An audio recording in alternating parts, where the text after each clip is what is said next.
E aí, galerinha do YouTube? Tô brincando, professor.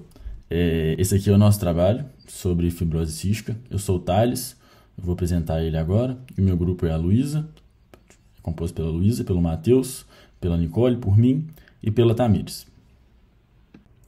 Bom, o que é então a fibrose cística? A fibrose cística consiste em uma doença genética de característica autossômica recessiva, então é aquele Rzinho. Ela é uma mutação no gene CFTR, Cystic Fibrosis Transmembrane Conductor Regulator. Mais tarde eu vou explicar para ele como que funciona, qual que é a patogênese desse gene. Ela é uma doença rara, crônica e progressiva. Eu também vou mostrar um pouquinho da epidemiologia dela. E suas principais características consistem no aumento das secreções, que ficam mais pegajosas e espessas, né? O muco ele fica mais espesso e mais pegajoso.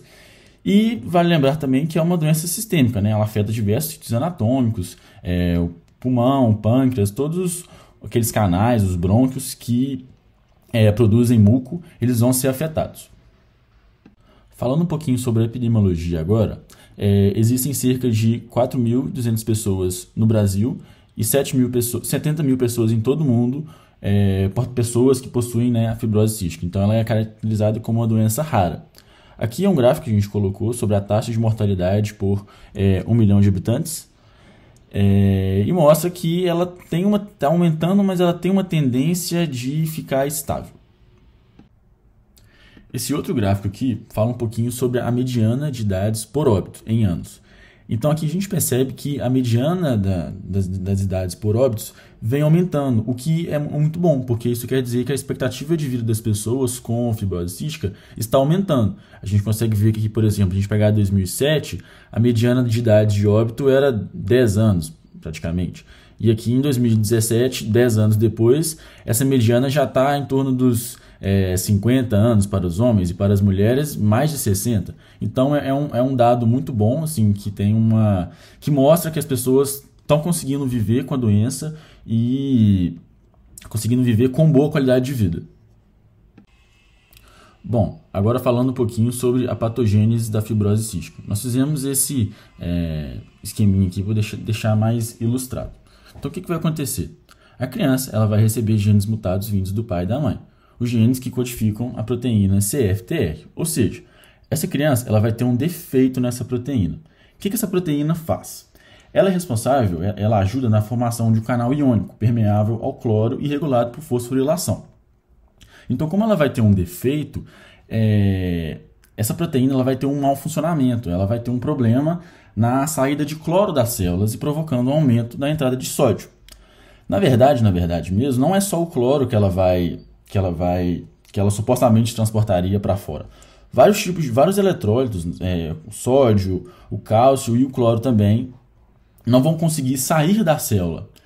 E o que isso vai acontecer? Como vai ter muitos eletrólitos dentro da célula, vai ocasionar uma maior entrada de água também. Porque, né, a maior concentração de soluto dentro da célula, devido ao processo osmótico, a água também vai entrar para tentar compensar e diluir esse aumento das concentrações de eletrólito. Como vai ter pouca quantidade de água fora das células, isso vai diminuir a fluidificação das secreções. Como diminui a fluidificação das secreções, as células exócrinas que produzem muco, elas vão estar prejudicadas, porque, né, tem um aumento da concentração de cloro no sangue, o meio extracelular não vai estar umidificado, não vai estar com a água, então essas células vão ter umas dificuldades na eliminação desse muco. Ou seja, o que vai acontecer? No final, esse muco ele vai ficar mais espesso, e também vai aumentar as concentrações de cloro no suor. Isso aí é uma outra parte. Bom, agora falando sobre o diagnóstico, é importante ressaltar que quanto mais precoce ele for feito, melhor, porque as chances do paciente apresentar um melhor prognóstico são mais altas. Então, como que ele é feito? É preciso que o paciente tenha 2 resultados positivos dos testes que eu vou mostrar no próximo slide, além dos sintomas que diagnosticam a doença, né, a fibrose cística. É importante falar também que ela é uma doença genética, né? É importante lembrar. Então o paciente já nasce com a patologia, só que nem sempre elas vão apresentar os sintomas. As crianças elas podem não apresentarem os sintomas da doença logo ao nascimento. Ou se apresentarem, vão ser sintomas inespecíficos, uma infecção, uma tosse, uma pneumonia. Você não pensa logo de cara em fibrose cística quando o paciente apresenta essas manifestações. Então, por causa disso, eles decidiram incluir a pesquisa no teste do pezinho, a pesquisa de fibrose cística. E em casos positivos, esse teste ele vai ser repetido e depois vai ser confirmado pelo teste do suor. Agora eu vou falar sobre os diagnósticos que confirmam a doença. Então, o primeiro teste que pode ser feito é o teste do suor. Aplicam uma substância química na pele do recém-nascido que vai fazer com que ele produza mais suor. Então, esse suor ele vai ser coletado e aí vai ser analisado se as concentrações de eletrólito nesse suor estão mais elevadas do que o habitual. Porque, como eu falei na patogênese, na fibrose cística, o paciente ele vai apresentar um aumento das concentrações de cloro e outros íons no suor. Então, esse teste é feito para poder identificar exatamente isso. Além desse teste do suor, podem ser feitos também testes genéticos, que vão identificar os genes mais comuns que causam a fibrose cística. Outro teste que pode ser feito é a coleta do sangue do paciente, e aí você vai analisar o tripsinogênio imunorreativo. Em pacientes que apresentam a fibrose cística, esse tripsinogênio imunorreativo, eles vão estar aumentados. Mas tem que tomar um cuidado, porque em recém-nascidos que foram prematuros ou que apresentaram complicações do parto, esse exame ele pode estar elevado e ela não pode apresentar a fibrose cística. Então tem que tomar cuidado para as questões, né, dos testes falso positivos. E por fim, com relação à obstrução intestinal, ela é comum em recém-nascidos, então tem que analisar melhor se a criança não eliminou ainda nas primeiras 24 e 48 horas. Não é um teste concreto, outros testes devem ser feitos para confirmar. Então lembrando aqui que devem ser feitas confirmações em dois testes diferentes para poder diagnosticar a fibrose cística. Antes de começar a falar sobre o tratamento, eu queria só adicionar uma coisa que eu esqueci de comentar no diagnóstico, é que a triagem neonatal também é importante para o diagnóstico precoce da doença. Então, é importante, né, que essa triagem seja feita da forma correta, porque caso a criança, os pais tenham o gene e a criança tenha a doença, essa triagem pode ajudar a identificar a fibrose cística de forma precoce. Então, agora falando sobre o tratamento, é importante ressaltar que a fibrose cística ela não tem cura. Então, o tratamento ela vai basicamente consistir num trabalho em conjunto, né, de vários setores e especialistas para minimizar os sintomas do paciente e fazer com que ele tenha uma vida de boa, uma vida com boa qualidade de vida. Então, quais são as medidas que podem ser feitas? A manutenção do estado nutricional ela é muito importante. O incentivo à prática de atividade física, reposição de enzimas pancreáticas que vão ajudar na digestão, suplementação vitamínica, de vitamina, que é a famosa ADEC, né, a vitamina A, D, E e K. Remoção das secreções das vias aéreas com fisioterapia e mucolíticos, né, que são aqueles medicamentos que vão fazer que você excrete, elimine esse muco, esse excesso de muco. Vale lembrar também que o uso de antibióticos é muito importante para a prevenção de infecções por bactérias, por exemplo. Aqui vale ressaltar a Pseudomonas aeruginosa, é um bacilo gram-negativo resistente, que é muito comum em pacientes que apresentam a fibrose cística, porque, como eu falei, vai ter um aumento de muco nas vias respiratórias e isso se transforma em um meio de cultura muito favorável para Pseudomonas. Então, o uso de antibióticos para prevenção e tratamento de infecções é muito importante. Acompanhamento com médicos, né, também é muito importante. O pneumologista, os endocrinologistas, o pediatra, o nutricionista, um psicólogo também. E é basicamente isso. A realização de uma dieta hiperlipídica também e hiperproteica é muito importante. E por fim, eu acho importante ressaltar também que o custo desse tratamento é muito grande, porque é um tratamento sistêmico, assim, ela envolve vários setores do sistema de saúde.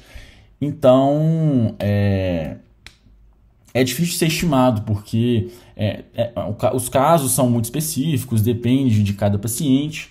Então, por causa disso, independente da renda familiar, as pessoas que possuem, a família que tem um parente que possui fibrose cística, eles têm direito garantido de receber assistência do governo pelo Sistema Único de Saúde.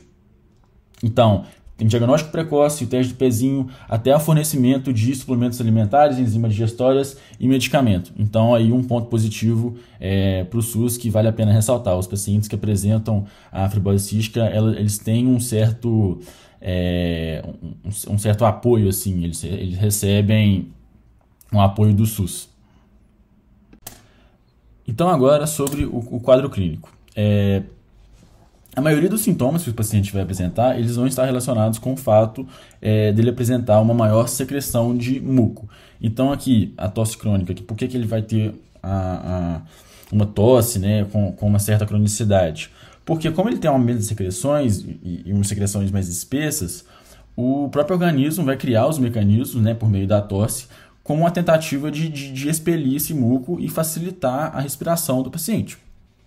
Além dessa tosse crônica, ele vai ter pneumonia de repetição, pólipos nasais, um baquetamento digital na microscopia, suor com aumento de sódio, né, porque o organismo vai reter uma maior quantidade de sódio por causa da baixa quantidade de água no meio extracelular. Muitas pessoas, inclusive, ainda falam que a fibrose cística é a doença do beijo salgado, né, porque a pessoa vai ter um aumento o suor da pessoa, ele vai estar mais salgado mesmo. E além disso, dificuldade em ganhar peso e estatura, né, por causa das infecções tão recorrentes do paciente. Ele vai ter dificuldade de se alimentar, de ganhar peso, enfim. É um processo sistêmico que vai afetar não só as vias respiratórias do paciente, mas o pâncreas também, ele vai ter manifestações clínicas associadas ao pâncreas. Então, isso. Aqui, ainda falando sobre as manifestações clínicas, faltou eu comentar sobre a diarreia crônica, com a presença de esteatorreia, o íleo meconial, né, a obstrução intestinal, e a alcalose metabólica crônica. Essa alcalose metabólica ela pode ser explicada por causa do aumento dos íons intracelulares, né, entre eles o H+. Então, como tem muito H+ no meio intracelular, o meio extracelular ele vai ficar mais básico. E isso causa, né, essa alcalose metabólica crônica. Agora sim, falando sobre as complicações, é importante falar que a maioria delas vão estar associadas ao sistema respiratório. Então, sinusite, bronquite, pneumonia, bronquiectasia, essa bronquite crônica que vai ter destruição do parênquima pulmonar, e isso pode causar um processo fibrótico e gerar uma falência respiratória. Insuficiência pancreática também vai ter, né, porque os ductos pancreáticos eles produzem o mesmo tipo de muco das vias respiratórias, então esse muco ele também vai estar espesso. Então, isso vai impedir que as enzimas digestivas cheguem ao intestino delgado. Essa obstrução ela também vai acontecer nos ductos biliares, então vai ter um processo inflamatório com icterícia, associada, né, com as doenças hepáticas. Então isso pode gerar um processo de esteatose. A bile ela é inflamatória, né, então ela vai gerar um processo inflamatório também nos tecidos. Com relação ao comprometimento do sistema reprodutor feminino e masculino, as mulheres que são portadoras de fibrose cística, elas têm dificuldade para engravidar, porque esse muco ele vai dificultar a passagem também dos espermatozoides. E em relação aos homens, 98% dos homens que apresentam a fibrose cística são estéreis, também por causa, né, dessa obstrução dos canais reprodutivos. E aqui, igual eu já falei antes, né, no tratamento, vai ter a síndrome da obstrução intestinal distal, né, o íleo meconial, que é chamado. Bom, agora aqui falando sobre a morfologia dos exames de imagem do paciente com fibrose cística. No raio-x a gente consegue perceber aqui o espessamento da parede brônquica, a traqueia que vem aqui em cima e divide nos brônquios direito e esquerdos. Esse brônquio ele está mais dilatado do que o normal, a gente percebe essa área hipertransparente, essa área mais opaca, ela está mais opaca do que o normal, ela está mais grossa. ela devia tá mais dessa cor aqui, essa cor mais hipertransparente mesmo, mas não, ela está mais opaca.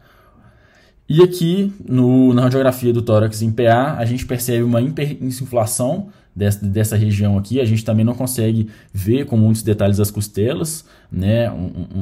Um sinal de hipertransparência que está associado também às imagens císticas, né? Que são presentes na radiografia desse paciente. E aqui na tomografia computadorizada, a gente percebe as bronquiectasias císticas, né, com o espessamento acentuado das paredes brônquicas. Esses brônquios eles estão muito mais espessos do que o normal, a gente consegue ver bem a parede aqui. O certo era ele estar mais com essas características, mas na verdade não, ele está bem espessado, a gente consegue ver bem aqui a parede. E nessa outra imagem aqui é a mesma coisa. Também tem os sinais de impactação mucoide, que são essas áreas brancas aqui, na tomografia computadorizada de tórax. Por fim, a gente colocou aqui alguns exames complementares que podem ser feitos para poder ajudar melhor no diagnóstico de fibrose cística, né? Como a gente já mostrou anteriormente, o raio-x de tórax, a tomografia computadorizada para poder identificar esse espessamento, né? essa hiperinsuflação do tórax. Além deles, o teste da amilase e também o teste da lipase. Então aqui estão as nossas referências, nós colocamos aqui os links dos artigos que nós usamos.